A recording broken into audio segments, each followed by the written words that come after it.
Right, okay, this is the new laser rangefinder that's weapon mountable.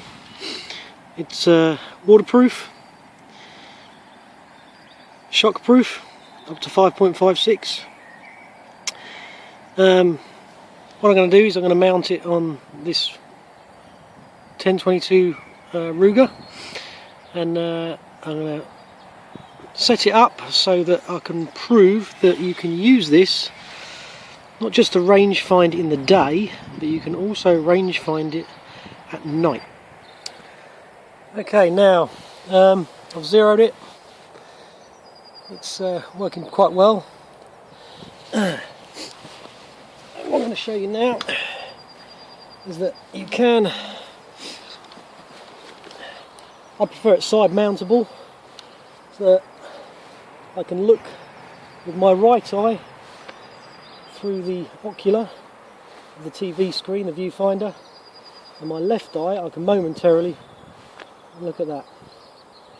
And I've done a quick check to make sure I look through. You can see the target, and then I have a quick look and look onto the iron sight through to the fibre optic, and that is in line as well. So I know they're both in line. Aim at the target again. There you go. Press the button and it says 50 yards. I'm not sure if you can see it on the screen. There you go, perfect. Perfect lined up. I mean, they should never be too far out anyway if you clamp them onto your mounts, because the scope should be in line anyway, so it shouldn't be too far off. And when it gets dark, I should be able to see the ping from the laser through the digital setup. Now, don't forget, I mean, I've got an IR filter on at the moment because it's daylight still. I've got to take that off. If I don't, then I won't see the ping. Right, that's what I'll do. Safe to catch. Magazine off. I'll just quickly fire 3 more shots just to make sure I'm bang on.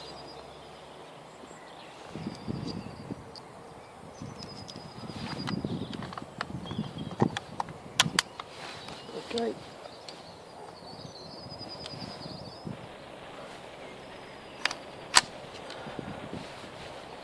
Safe to catch. Okay. Aim at the top target. 50 yards.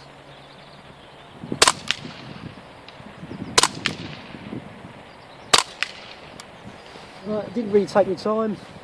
I just thought I'd prove that everything's all in line, and I'm zeroed, and then later on tonight when it gets dark we'll start shooting and using the rangefinder, and if hopefully we might be able to see some bunny rabbits and take some of them out. Alright, that's the end of this video. Right, here we are. I mean, I zeroed it, I did it quickly because I'm running out of time. The sun's going down and I need to finish setting up to show you the rangefinder at night. Now, this was 50 yards. The fence line is another 50 yards. I took a reading earlier, so it equaled 100 yards, so that was pretty accurate. I've tried testing on that tree over there to see the iron sight working, and if I slightly move it to the left, obviously it misses and goes further. Aim it to the right, it misses, goes further. So the iron sight is pretty accurate and in line, so I'm quite impressed with that.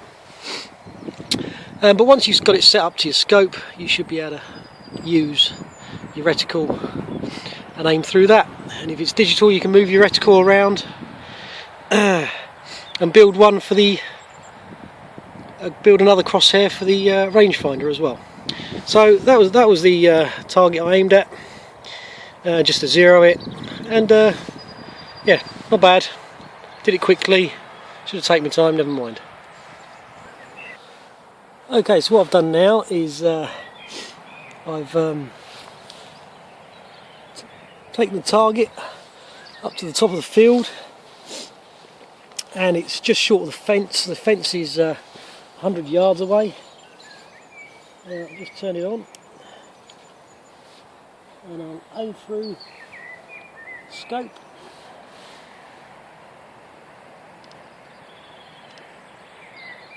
Take a reading.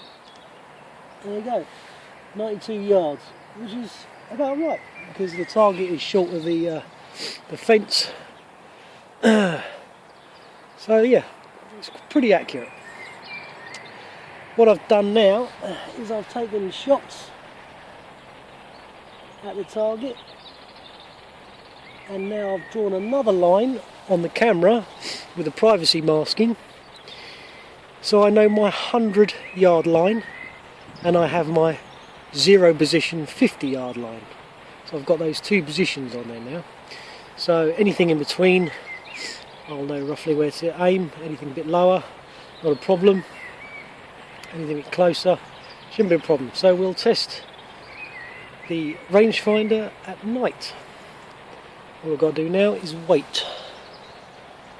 Not sure if you can see it, but the target, the little lone tree in the middle, little tiny tree. If you look up from there and a little bit to the left, you'll see a square target. That's 91 or 90 yards away. Okay.